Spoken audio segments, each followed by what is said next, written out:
आजची असणारी ही सभा यशस्वी केली, या सगळ्यांचं बोलण्या अगोदर मी धन्यवाद या ठिकाणी देतो.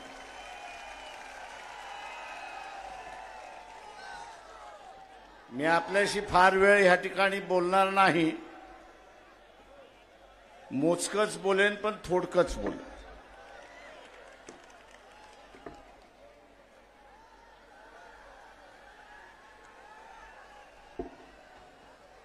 आपल्याला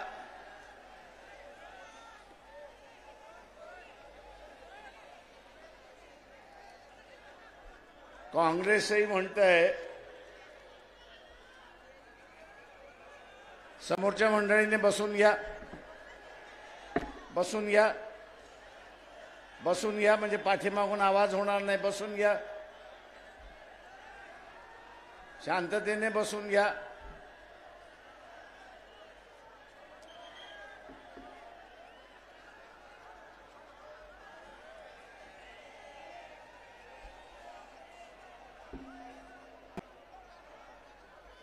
महाविकास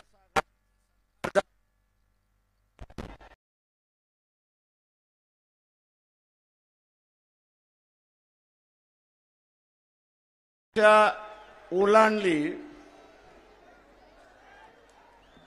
2 वर्ष ओलांडली, तरीही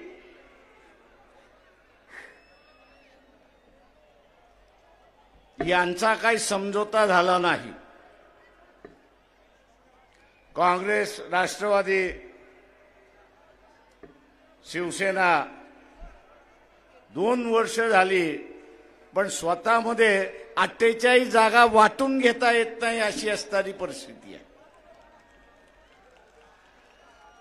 मला राहून राहून शंका येते की यांना खरंच मोदीला हरवायचं आहे का आणि बीजेपीला हरवायचं आहे का, हा त्याच्यातला असणारा प्रश्न आहे.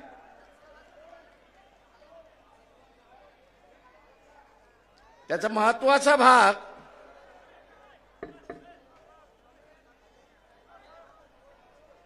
ते आता म्हणतात आम्ही वंचितला 2 जागा देतो.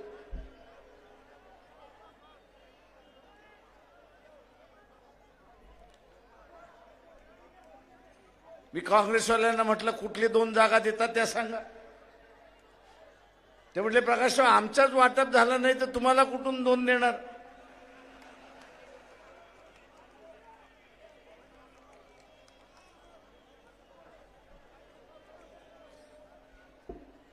सांगण्याचा मुद्दा हा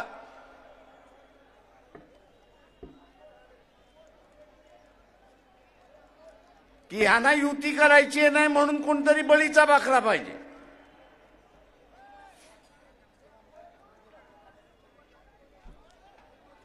जसं कुर्बानीचा बकरा असतो तसा बकरा हे आता शोधताय. या बेट्यांना आम्ही असणारा सांगतो, आम्ही असणारा कुर्बानीचा बकरा नाही.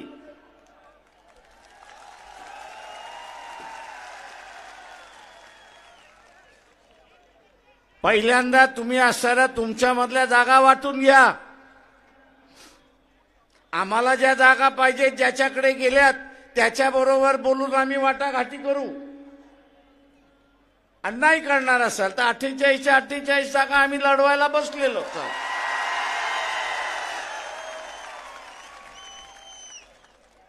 पण बेट्यानो एक लक्षात घ्या,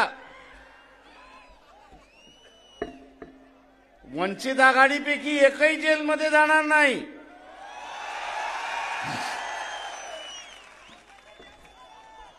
जेलमध्ये सोनिया गांधी पासून इतर जण जाणार आहेत. यांना म्हणालो मोदी वाघ म्हटला तरी खातोय आणि वाघोबा म्हटला तरी खातोय. मग 2 हात करायला भीताय कशासाठी? 2 हात करायला भीताय कशासाठी? वाघ म्हटला तरी खातोय, वाघोबा म्हटला तरी खातोय.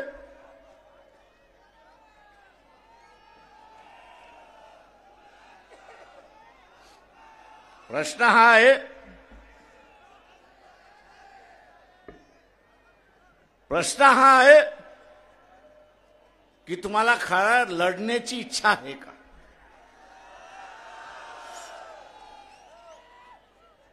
काँग्रेसवाल्यांना विचारतो, तुम्हाला हरवण्याची इच्छा आहे का? 4 जागा कमी मिळाल्या आणि 4 जागा जास्ती मिळाल्या, फरक काय पडतोय?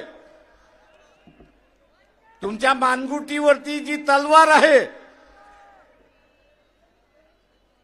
कारवाईची तलवार आहे, अटक होण्याची जी तलवार आहे,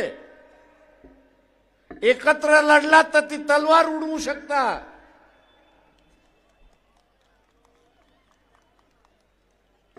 पण भिवून भिवून लढायला लागलात तर ती तलवार तुमच्या मानेवरती पडल्याशिवाय राहणार नाही, हे लक्षात घ्या. आणि म्हणून म्हणतो, युती केली तर वाचाल, युती नाही केली तर जेलमध्ये जाणार, एवढं लक्षात घ्या.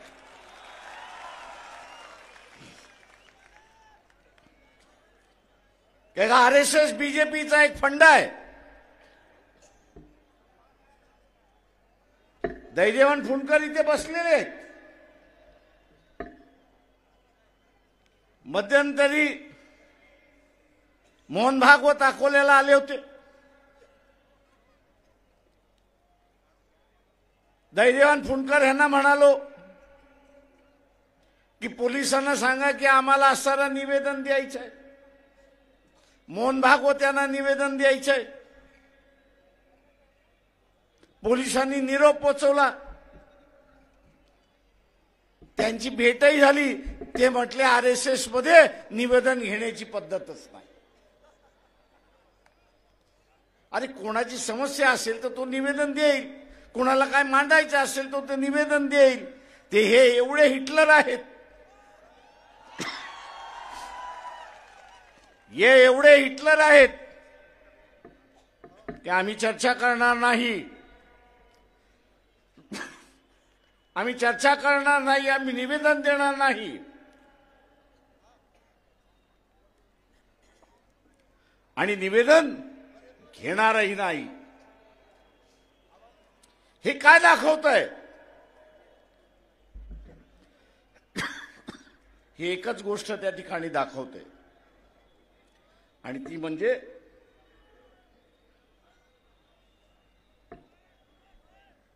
एक कलमी कार्यक्रम, हुकुमशहाचा कार्यक्रम. एक पक्षच या ठिकाणी चालेल, दुसरा पक्ष चालणार नाही. आणि म्हणून इथल्या असणाऱ्या विरोधी पक्षानं सांगितलं, इलेक्शन होईपर्यंत तुम्ही त्याच्याशी बोलू शकता, समझोता करू शकता. अरे बाबा आम्ही तुला पाहिजे तसं करतो, तू आम्हाला टाकू नको. पण लोकसभेचं निवडणूक झाल्यानंतर, नरेंद्र मोदी सत्तेवरती बसल्यानंतर तुम्ही काय त्याच्याशी बोलणार? त्याला असताना एकच पक्ष पाहिजे, उरलेले सगळे संपले पाहिजेत. आणि उरलेले सगळे संपले पाहिजेत असं धोरण घ्यायचं असेल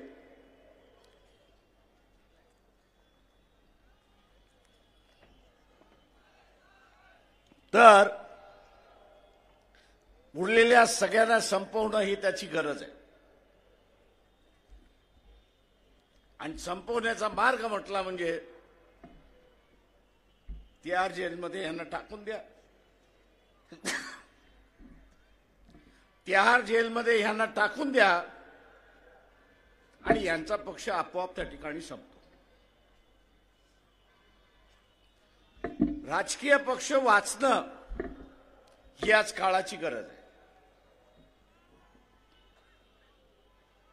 राजकीय पक्ष वाचणं ही आज सारी काळाची गरज आहे. राजकीय पक्ष वाचले तर लोकशाही वाचली. राजकीय पक्ष वाचले नाही तर लोकशाही संपली. आणि लोकशाही संपली की हुकुमशहाला या ठिकाणी सुरुवात होणार. आणि म्हणून या काँग्रेस, राष्ट्रवादी, उद्धव ठाकरे यांची असणारी सेना बसा आणि समझोता करा. बसून समझोता केला नाही तर तुम्ही जेलमध्ये गेल्याशिवाय राहणार नाही एवढं लक्षात. तो मोदी बसलेलाच आहे. आम्ही काही सत्तेवरती नव्हतो, मंत्री नव्हतो, त्याच्यामुळे चोऱ्या मोऱ्या करण्याचा प्रश्नच येत नाही. जे सत्तेवरती बसले त्यांनी चोऱ्या मोऱ्या केल्यात असं मोदी म्हणतोय. खरं किती खोटं किती कोणाला माहिती. कागदावर काळा करायचा, काळ्यावरती कागद करायचा आणि मोकळा होत जायचा, अशी असणारी परिस्थिती आहे. आणि म्हणून आपल्याला सरळ सावध या ठिकाणी राहावं लागणार. तुम्ही आम्हाला चर्चेमध्ये घेतलं तर आम्ही तुमच्या बरोबर आहोत. तुम्ही जसं इथल्या असणाऱ्या गरीब मराठ्याला आतापर्यंत वापरत आलात, त्याच पद्धतीने वंचितला वापरण्याचा विचार केला तर मोदी बरोबर आम्ही तुम्हालाही गाडू एवढं लक्षात.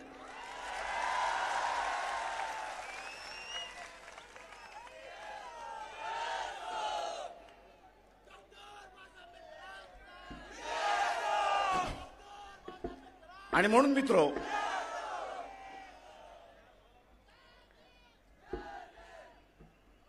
आंबेडकरी चळवळ, फुलेशाहू आंबेडकरी चळवळ ही माना सन्मानाची चळवळ आहे. ही माना सन्मानाची चळवळ आहे. आज जे बीजेपीच्या आरएसएसच्या विरोधात आम्ही लढतोय त्याचं कारणच ते.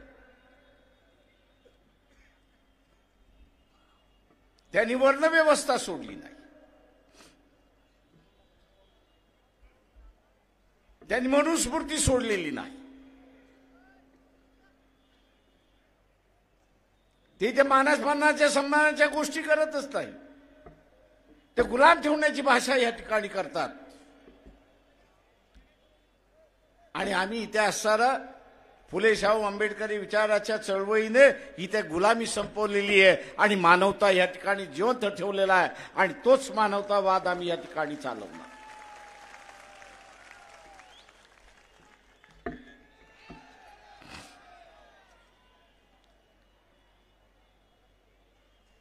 मित्रो,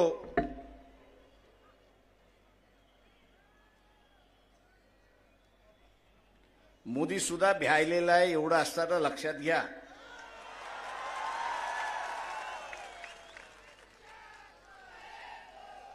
ही एका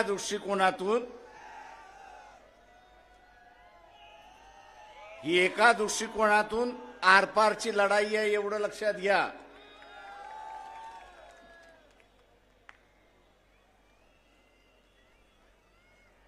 ते जिंकले तर आपण गुलाम झालो,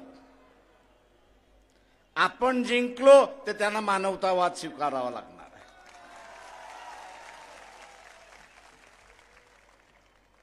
आणि म्हणून काँग्रेसवाल्यांना म्हणतोय, आरएसएस एनसीपी वाल्यांना म्हणतोय, तुम्ही या लढ्याचे कधी भाग नव्हतात, तुम्ही या लढ्याचे कधी भाग नव्हतात. लढ्यातून चळवळ कशी उभी करायचं याचा इतिहास तुम्हाला नाही.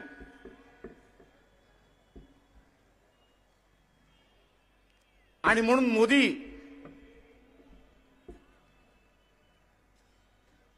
हा लढ्यातून उभा राहिल्यामुळे त्याला काय करायचं याची असणारी जाणीव. काँग्रेसवाल्यांनी आता काय केलेलं आहे, काय नवीन कार्यक्रम आखलेला आहे. भारत जोडो यात्रा कधीपासून चालू झाली आणि कधी संपणार आहे. या महिन्यात संपणार आहे की ती मार्च महिन्यामध्ये संपणार आहे.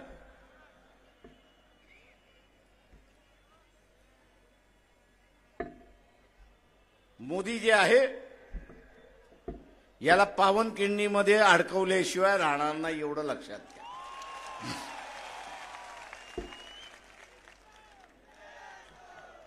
आता पावनखिंडीमध्ये अडकवायचं म्हणजे काय, इलेक्शन ताबडतोब घ्या.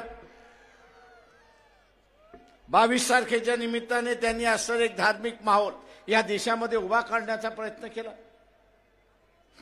किती यशस्वी होतो किती होत नाही हा असणारा कालांतर ठरवेल. पण हा यात्रेला निघाला असताना, काँग्रेसवाले यात्रेला निघाले असताना इलेक्शन घेऊन पार पडेल. अरे तुमचं ढोंग धतुरं कोणाला सांगताय, आम्हाला कळतं ना राजकारण.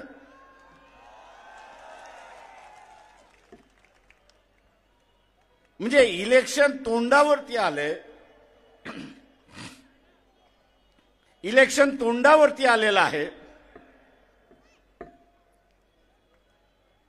उद्या इलेक्शनला तोंड द्यायचं आहे.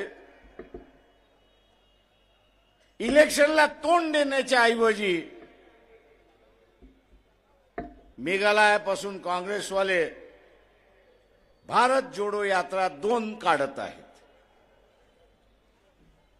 आता त्या भारत यात्रामधून असणारं RSS BJP हारणार असेल तर आम्ही त्याच्यामध्ये जायला तयार. पण ती हारणार कशी? हारायचं असेल तर इलेक्शनमध्ये उभं राहावं लागेल, प्रचार करावा लागेल, लोकांकडे मतं मागावे लागतील आणि लोकांनी मतं दिली तरच आपण त्या ठिकाणी हारणार. मला काय कळायला मार्ग नाहीये. हा डोंबाऱ्याचा खेळ कसा काय चाललाय तू? याला मी डोंबाऱ्याचाच खेळ म्हणतो. का ते वाजल्याशिवाय ती वरची मुलगी चालू शकत नाही. आणि म्हणून याच्यापासून आपण सावध राहिलं पाहिजे. मी आपल्याला एवढंच त्या ठिकाणी म्हणणार.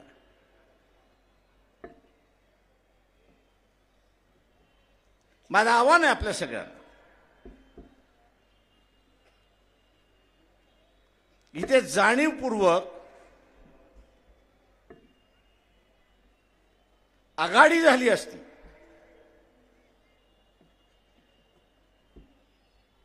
तर लोकांच्या प्रश्नावरती चर्चा ही सुरुवात झाली असती. जसे या ठिकाणी निलेशजी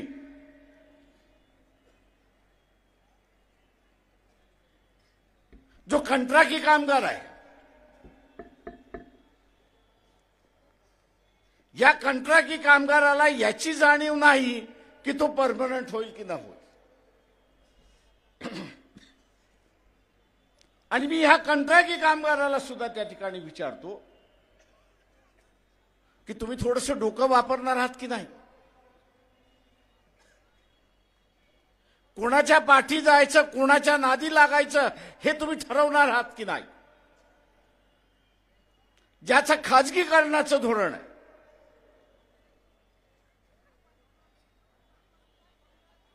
ज्याचं खाजगीकरणाचं धोरण आहे, त्याला अस्थिर कामगार वर्गच पाहिजे. आणि अस्थिर कामगार वर्ग करायचा असेल तर कॉन्ट्रॅक्टवरती कामगार ठेवला पाहिजे. 2 वर्षासाठी, 3 वर्षासाठी, 5 वर्षासाठी.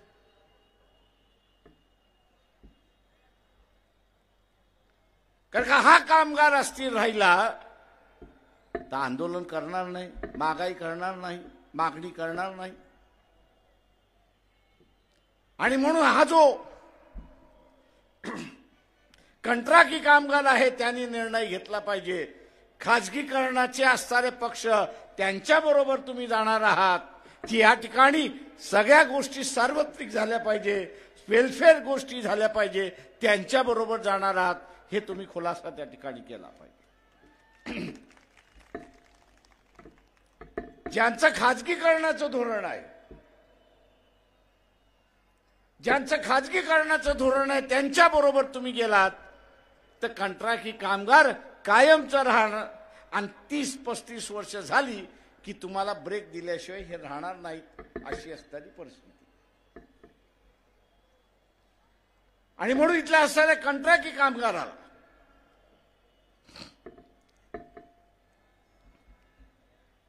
इथल्या असणाऱ्या कंत्राटी कामगाराला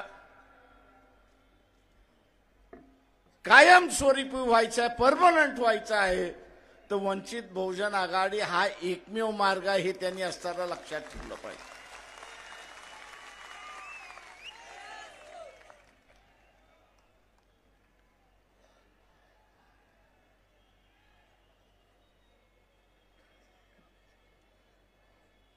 त्याच्याशिवाय मार्ग नाही.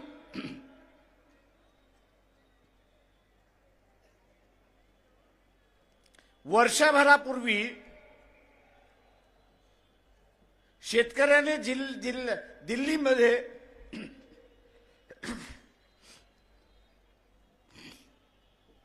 दिल्लीमध्ये एक वर्ष ठिय्या आंदोलन केलं होतं. कशासाठी केलं होतं? त्यांची मागणी होती की जो हमी भाव आहे, या हमी भावाची काही वेळेस अंमलबजावणी होते, काही वेळेस अंमलबजावणी होत नाही. बहुतांश वेळा तर ती होतच नाही. ही अंमलबजावणी होण्यासाठी ते मागणी करत होते की कायदा करा की जो कोणी व्यापारी किंवा कृषी उत्पन्न बाजार समितीतले डायरेक्टर, चेअरमन, पदाधिकारी आहेत, यांच्या अखत्यारीमध्ये हमी भावापेक्षा शेतीचा माल कमी घेण्यात आला तर त्याच्यावरती फौजदारी गुन्हा करा. मागणी चूक होती का? आज मला असणारे इथले राजकारणी म्हणतात, प्रकाशराव तुम्ही ही मागणी करणार का? म्हटलं आपण सत्तेवरती आलो तर कायदा आपण बदलला पाहिजे आणि बाजार समितीतले डायरेक्टर जे आहेत,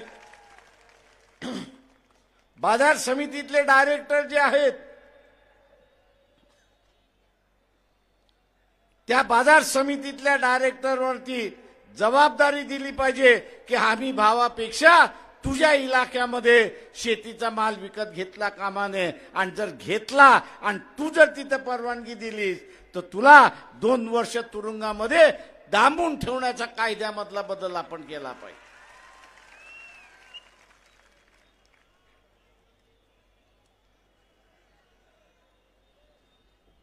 आज इथले सत्ताधारी म्हणतात आहेत, विरोधकही म्हणतायत तुम्ही आपला अजेंडा ठेवत चाललाय. म्हटलं मला जो दिसतोय तो अजेंडा मी ठेवतोय.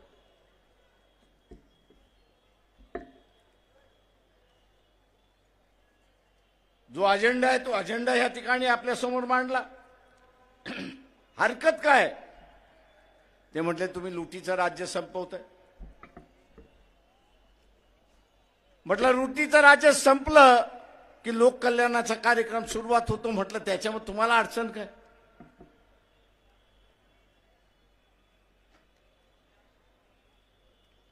अडचण ही आहे की आपण इथली लूट जी शेतकरी याची होतोय ती थांबवायला त्या ठिकाणी निघाला. मी इथल्या असणाऱ्या कापसाच्या शेतकऱ्याला आव्हान देतो. इथे 12,000 क्विंटल कापूसाचा भाव गेला होता की नव्हता? त्यावेळेस हे जे शर्ट तुम्ही विकत घ्यायला गेलात त्याचा भाव वाढला होता का? नाही. आज पुन्हा असणारा कापसाचा भाव 6, 7 पर्यंत आलेला आहे.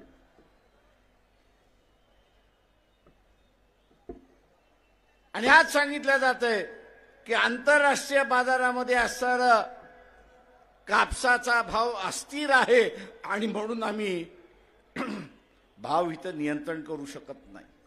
मान्य आहे, तुम्ही भाव नियंत्रण करू शकत नाही. पण पणन महासंघ ज्यावेळेस होता त्यावेळेस शासन कापूस विकत घेत होता पणन महासंघाच्या वतीने. पण कापूस खरेदी करून झाल्यानंतर एप्रिल मे महिन्यामध्ये 500 रुपये क्विंटल बोनस वाटप करत होते की नाही? मी इथल्या असणाऱ्या शेतकऱ्याला आवाहन करतो की त्या काळचं सरकार हे जर कापसाच्या शेतकऱ्याला 50 रुपये 500 रुपये क्विंटल हे बोनस देऊ शकत होती, तर आज का देऊ शकत नाही? बोनसच्या स्वरूपामध्ये आज तुम्ही का देऊ शकत नाही? सगळ्यात मोठं दानत पाहिजे देण्याची, सगळ्यात मोठी जी आहे ती दानत पाहिजे त्या ठिकाणी देण्याची. पण ज्याला सत्तेवरती आपण बसवलेला आहे तो लुटारू आहे, हे आपण असताना लक्षात घ्या. तो लुटारू आहे.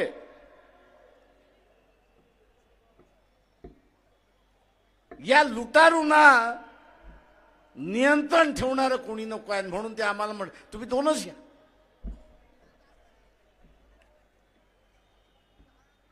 आम्ही त्यांना म्हटलं तुम्ही 2 देणार म्हणजे आम्हाला पाडून टाकणार. मित्रो, जुन्या काळी बाबासाहेबांनी स्वातंत्र्याच्या अगोदर इथल्या हिंदू मुसलमानाचं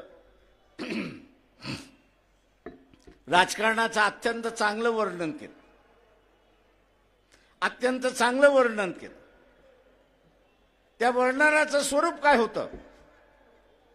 त्यांनी असं म्हटलं की मुसलमानाचं राजकारण असं असायचं की हिंदूंची चोटी आपल्या हातामध्ये राहिली पाहिजे. मुसलमानाचं राजकारण कसं असायचं की हिंदूंची चोटी हे आपल्या हातामध्ये राहिली पाहिजे. आणि हिंदूंचं राजकारण काय असायचं की मुसलमानाची दाढी ही आपल्या हातामध्ये असली पाहिजे. दाढी ही आपल्या हातामध्ये असली पाहिजे. म्हणजे एक जण नियंत्रित होत गेला ते एकाने चोटी खेचायची आणि दुसऱ्याने दाढी खेचायची आणि त्याला जागेवरती आणायचं. आम्ही सुद्धा इथल्या असणाऱ्या सत्ताधाऱ्यांना म्हणतोय की आम्ही सुद्धा हेच वॉचटॉक करणार आहोत की लुटारूंचं सरकार फार काळ चालणार नाही. इथल्या असणाऱ्या शेतकऱ्याचं न्याय हक्क मिळाला पाहिजे, तेवढाच फक्त त्या ठिकाणी बघू. मी इथल्या शेतकऱ्याला आवाहन करतोय, युती झाली फार चांगली. आम्ही म्हणतो युती झाली पाहिजे, पण जेलच्या भीतीने युती झाली नाही. उद्याच्या जेलच्या भीतीने युती झाली नाही. आपण वंचितच्या पाठीमागे उभे राहा, वंचितला सत्ता द्या. जुना असताना 500 रुपये क्विंटल बोनस देण्याचं जे धोरण होतं, 500 रुपयाचं बोनस देण्याचं जे धोरण होतं ते पुन्हा लागू केल्याशिवाय राहणार नाही, हे आपण असताना लक्षात घ्या.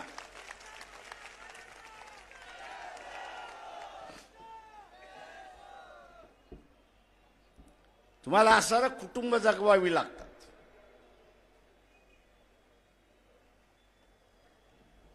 तुम्हाला असणारं कुटुंब त्या ठिकाणी जगवावी लागतात. आणि कुटुंब जगवण्यासाठी महाराष्ट्राची तिजोरी जर उपयोगात आली तर अधिक चांगला आहे आणि ती वापरल्या गेली पाहिजे, ही भूमिका वंचित बहुजन आघाडीची आहे. आणि म्हणून मित्रो,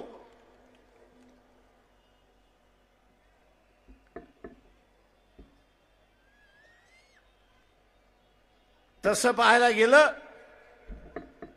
तर RSS, बीजेपी, काँग्रेस, राष्ट्रवादी यांच्या धोरणामध्ये फार फरक नाहीये. त्यांच्याही काळामध्ये असणारा जिल्हा परिषदेच्या नगरपालिकेच्या शाळांना गळती लागली होती. त्या बंद कशा होतील हेच ते त्या ठिकाणी पाहत होते. आणि आत्ताच्या सरकारने 62,000 शाळा आम्ही बंद करणार म्हणून घोषणा करून मोकळे झाले. अरे भाई, ह्यांच्या जागी आणणार काय? तर आम्ही खाजगी शाळा आणणार.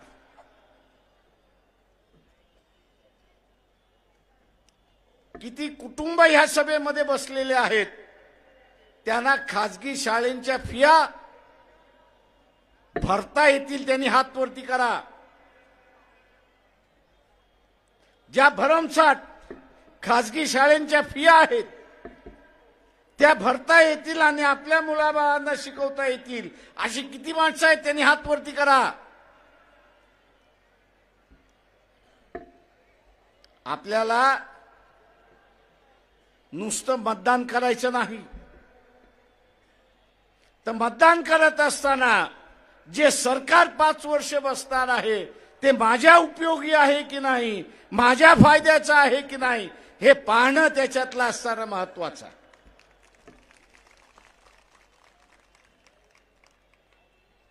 नाही तर माझ्या जातीचा उमेदवार आहे, मी आता जातीसाठी माती खाल्ली पाहिजे,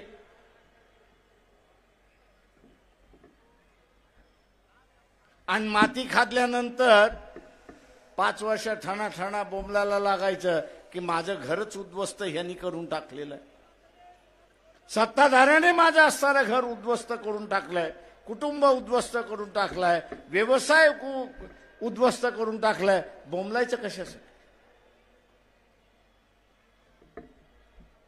आणि म्हणून उद्याचं हे सरकार माझ्या विचारसरणीचं आहे की नाही हे त्याच्यातलं महत्वाचं आहे. ते बीजेपीचं सरकार असेल किंवा काँग्रेसचं सरकार असेल,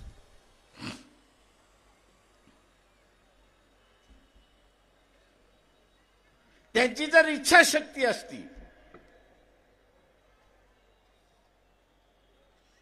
ती इथं गरीब मराठ्याला आरक्षण त्यांनी दिलं असतं.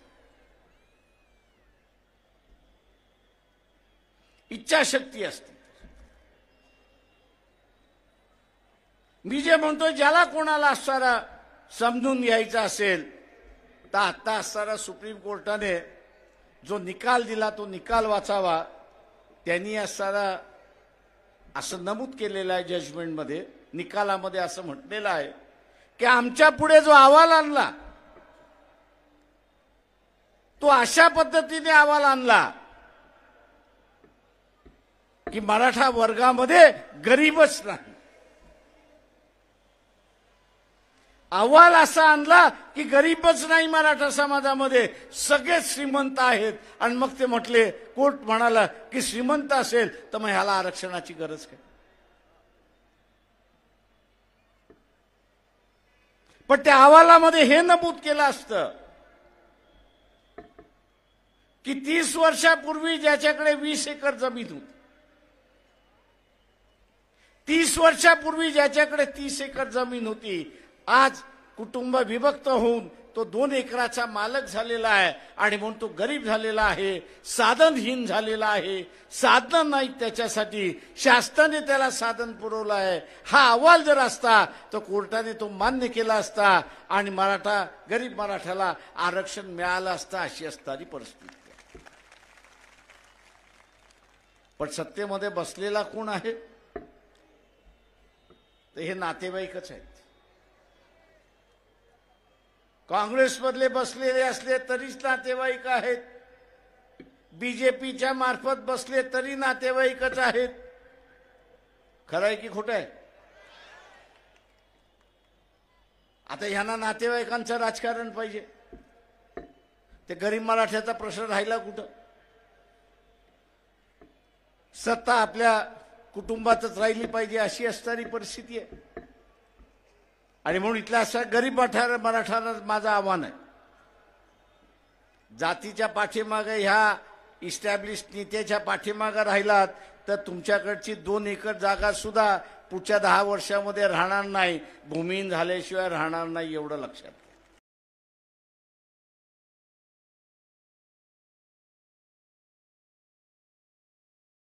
करणार असलं. शासन हे कुटुंबाला मदत करणार असलं पाहिजे. पण ज्याला आपण शास्त्रावरती बसतोय तो लुटारू आहे अशी असणारी त्याची वृत्ती. आणि म्हणून माझं आव्हान आहे की लय काँग्रेसवाले आम्हाला सल्ला देतात, तुमची ह्यांची ओळख आहे, त्यांची ओळख आहे, त्यांची ओळख आहे. आज शरद पवारांचं स्टेटमेंट आले दुपारी 2-2:30 वाजता की नाही आम्ही असणाऱ्या प्रकाशरावांना घेणार आहोत. अरे म्हटलं फसवताय कशासाठी?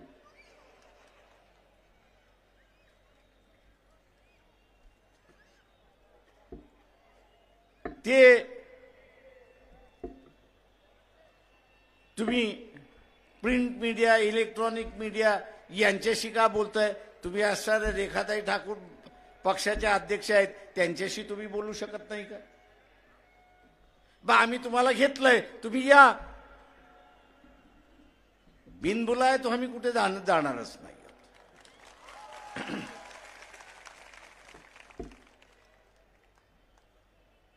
बिनबुलाय आम्ही कुठे जाणारच नाही, कारण का आमची लंगडी बाजू नाहीच आहे. आम्हाला काय जेलमध्ये जायचं नाहीये. आम्ही काय कॅलिफोर्निया घडवलेला नाही, आम्ही काय लंडन घडवलेला नाही, आम्ही काय दुबई घडवलेला नाही. आता तुम्ही हे घडवलेलं आहे, तुम्ही भोगा.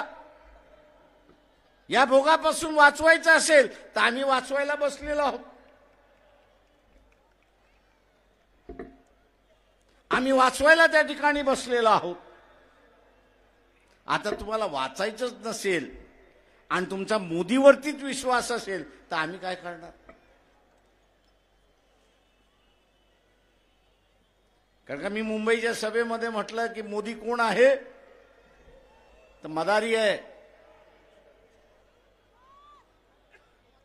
मदारी काय करतो? मदारी काय करतो?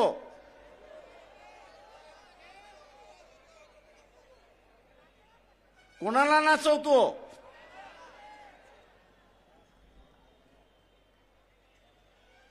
आणि इथे माझं म्हणणं आहे की मोदी डमरू वाजवतो आणि इथले सगळे नाचायला लागतात, अशी परिस्थिती आहे.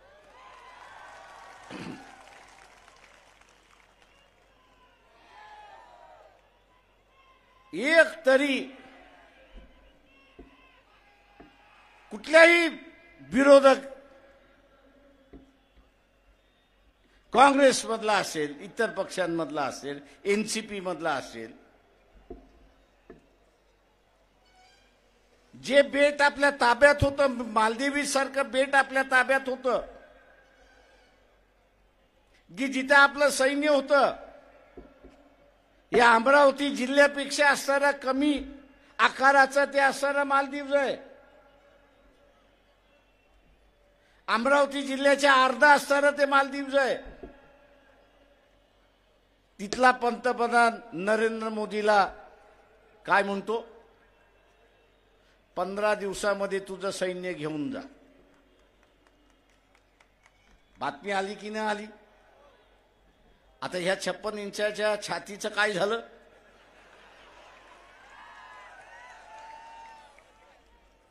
मी इथल्या सनातन हिंदूंना विचारतो, जगामध्ये जेवढी बेइज्जती मोदीच्या काळामध्ये भारताची झाली तेव्हा इतर कुठल्याच प्रांतामध्ये झाली नाही, हे आपण सरळ लक्षात घ्या. म्हणजे अमरावतीचा अर्धा सुद्धा ते मालदीव्स नाही. आणि तिथला पंतप्रधान त्याला दम देतोय आणि सांगतोय, ए तुझं सैन्य मागे घेऊन जा मोद्या.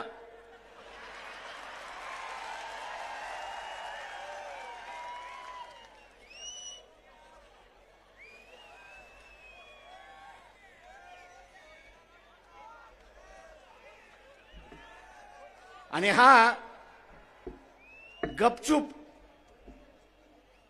त्या फॉरेन मंत्र्यांना पाठवतो आणि म्हणतो युगांडामध्ये त्या मालदीवच्या फॉरेन मंत्र्याची बातचीत करतो, अरे माझी एवढी असणारी बेआबरू करू नका.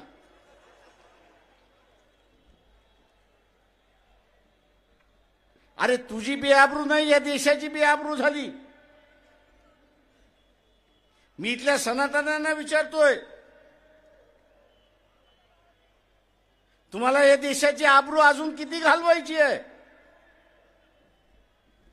मोहन भागवत, तुम्हाला या देशाची आबरू अजून किती घालवायची आहे?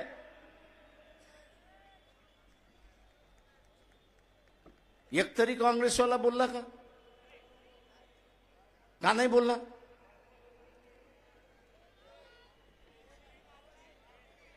का मोदींनी त्यांना घोषू मोदींनी त्यांना सांगितलं, हे आवाज काढलास तर बघ, तुझी इन्क्वायरी चालू झालेली आहे. FIR फाडलेला आहे, तुला आतमध्ये घेतल्याशिवाय राहणार नाही.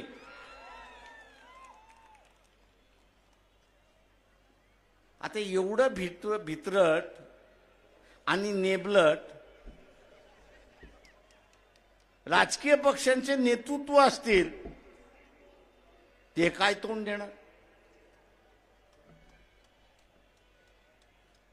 काय तोंड देणार? मी यांना म्हणतो तुम्ही लालू प्रसाद यादव व्हा. तू म्हटला जेलमध्ये घालायचंय, घाल. जेलमधनं माझं सरकार मी त्या ठिकाणी चालतो, पण नमणार नाही. आणि तो नमला नाही. आज बीजेपी त्यालाच घाबरते. आज बीजेपी त्यालाच घाबरते.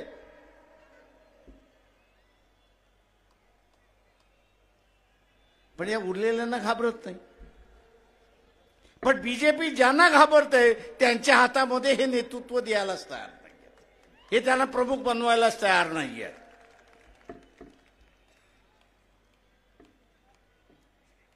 आणि म्हणून उद्याची ही लढाई शक्यतो आपण सर्व मिळून लढू. युती झाली तर मिळून लढू, नाही झाली तरी इथे मोदीला आपण हरवल्याशिवाय राहणार नाही, हे असताना लक्षात घ्या.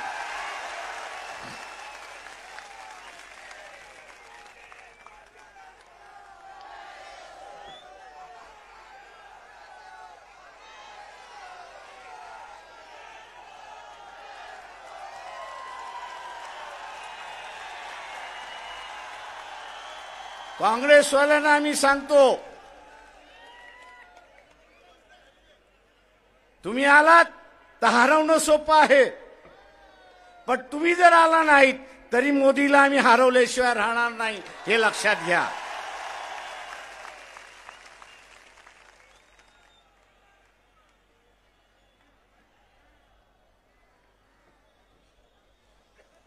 कारण का मला जिल्ह्यातले काँग्रेसवाले म्हणतात आहेत, प्रकाशराव तुम्हाला घेत नाहीत, काय करायचं? म्हटलं तुम्हीच ठरवा. तेच काँग्रेसवाले म्हणतात आहेत, घेतलं तर मिळून लढवू, नाही तर तुम्ही 48 लढवा, आम्ही तुमच्या बरोबर आल्याशिवाय राहणार नाही, हे लक्षात घ्या.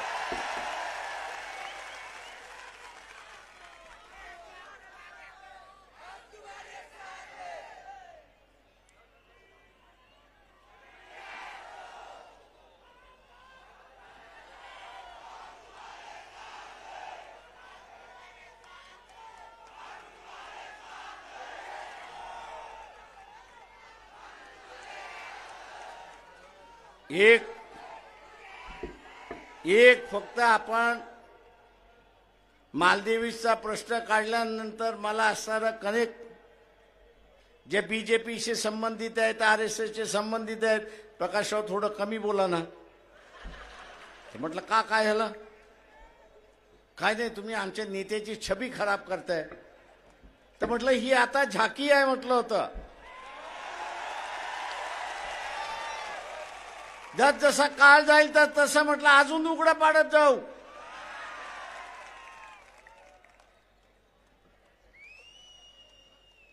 आणि म्हणून काळजी करण्याची गरज नाही.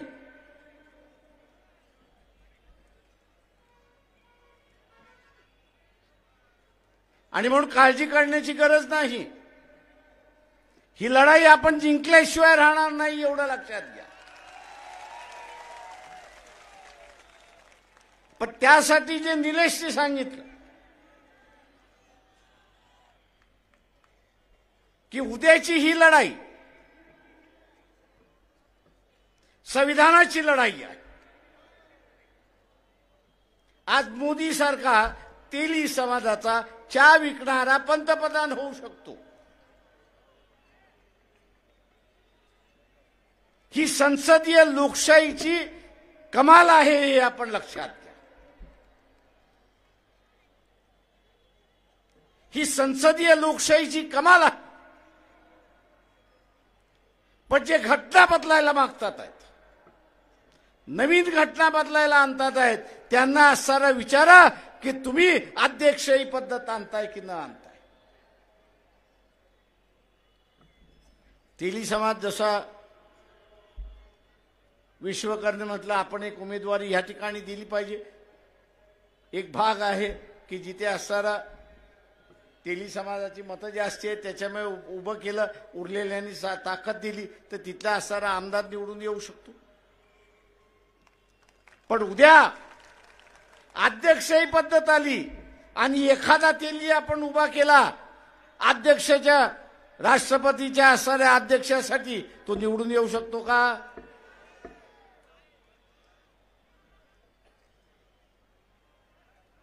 जे आरएसएस बीजेपीला जे पाहिजे ते की इथला असणारा असेल, तेली असेल, तांबोळी असेल, कुंभार असेल, लोहार असेल, सोनार असेल, कैकाडी असेल, मांगारुडी असेल, हा इथल्या राजकीय व्यवस्थेमध्येच येऊ नये. हा कायमचा गुलाम राहावा, हा कायमचा गुलाम झाला पाहिजे. आणि म्हणून दिवसाला 5 लोकांशी आपण बोलू की आजच्या या संविधानामुळे सरपंच आपण होऊ शकतो, जिल्हा परिषदेचा अध्यक्ष होत असतो, अमरावती शहरातला महापौर आपण होऊ शकतो.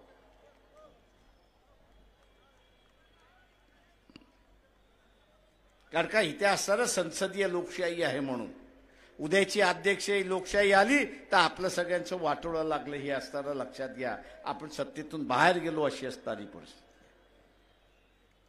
आज आरक्षण आहे, या नव्या घटनेमध्ये असणारं आरक्षण येणार आहे का आपण त्यांना असणारा विचारा. आरक्षणाच्या माध्यमातून सत्तेपर्यंत आपण पोहोचतो, राजकीय सत्तेपर्यंत आपण पोहोचतो आणि नोकरीच्या आरक्षणातून इथल्या सत्तेच्या व्यवस्थेमध्ये आपण असताना पोहोचतो. उद्या ही व्यवस्था राहणार आहे का?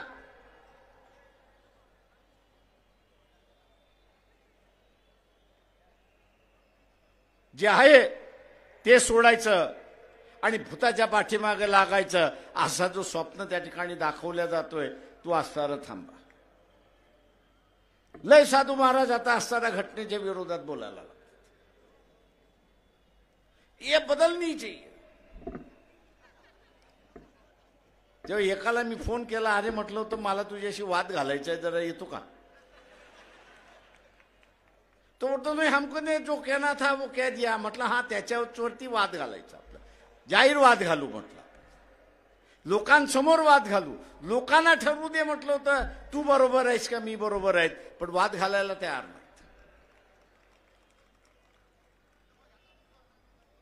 आणि म्हणून जसं आपण असणारं राजकीय आक्रमक भूमिका घेत जाऊ तसं ह्यांना असणारा पाठीमागं जावं लागेल.